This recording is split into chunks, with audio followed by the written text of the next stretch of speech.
Kerrod Gray here at the Joondalup Resort, and in today's video I'm going to show you a drill with a tee that can improve your skill around the greens. Let's get into it.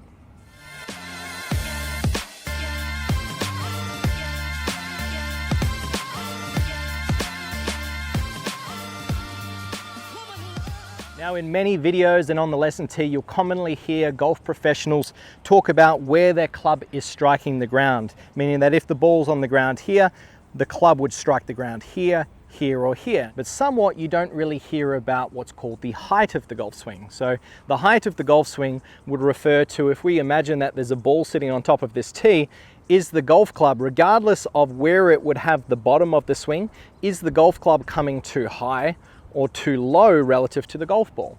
So if we think about this in terms of different parts of the game where we would need a high arc to the golf swing, meaning that as the club is descending down into the golf ball, it never actually interacts too much with the turf.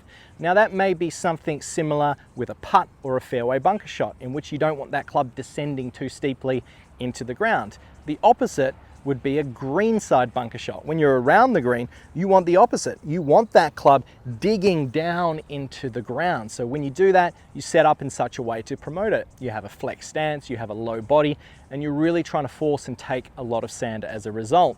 So how can we use this little concept here to improve the shots around the green? Well, once you've developed the skill of being able to brush that club on the grass in the same spot each and every time, well, then the next skill is to work out how high or how low that club is coming in regards to the turf. So what that would mean would be that if I've got a stock pitch shot here, let's say it's about 15 meters, and I'm hitting the ground in the same spot, but on this one, the golf club descends so steeply that it gets stuck into the ground. So even though the bottom of my swing was in the correct spot, the golf club was working too down into the ground, and then that can result in a duff shot or a fat shot or a chunk shot, which is obviously not as confidence-inducing as we would like. The opposite is also true for when we thin it. So if I'm setting up to this, once again, I can brush the ground in the same spot, but even though this golf club would have the same bottom, if I was to then slightly miss the ground, well, that club would rise and it would hit the equator of the ball, and before you know it,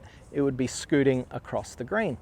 So not only knowing where your club is striking the ground, but by how much is also a very important skill to develop, and something the best in the world display on a very, very consistent basis. So we're going to use this tee here, and what we're going to do is we're going to place it down into the ground only so the very tip of it, or the flat part of this tee, is exposed. So we're going to put it next to the ball, right down into the ground, so only the very top of it is exposed. Now the good thing about drills like this is you can simply practice these at home. You don't need to hit shots to really work on your game. I love drills like this. So we've got the tee slightly exposed here, and what I'm going to do before I approach that tee is I'm going to take some little practice swings, just working on lightly brushing the grass, not too much digging, and certainly not missing the grass at all. Once I've done that, I'm going to step into the tee. I'm going to recreate that same feeling. And if I clip that tee without taking too much grass, or I don't miss that tee at all, well, I know that I've displayed a high level of skill at getting my golf club to not only brush the grass in the correct spot, but with the correct height. So let's do that again. Once again, I'm going to have a couple of practice swings, just working on a nice light brushing of that grass. I'm then going to step into my tee, which is just slightly exposed, and recreate the same feeling. Now you'll hear some audible feedback of that golf club clipping the tee. Now sometimes the tee will pop out, other times it will just stay in the ground relative to the length of it. However, what you're looking for is just some feedback of that sound. So after you've done that a couple of times and you're feeling confident, then you can roll yourself a ball, step straight into it without having another practice swing, and recreate the same feeling. Don't get too caught up on the mechanics of how you're standing or how you're swinging. Focus more on just recreating the same feel of clipping the top of that tee.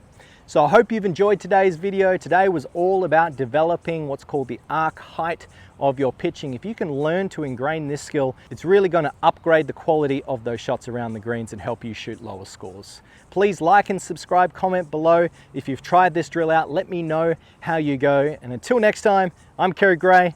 Thanks for watching.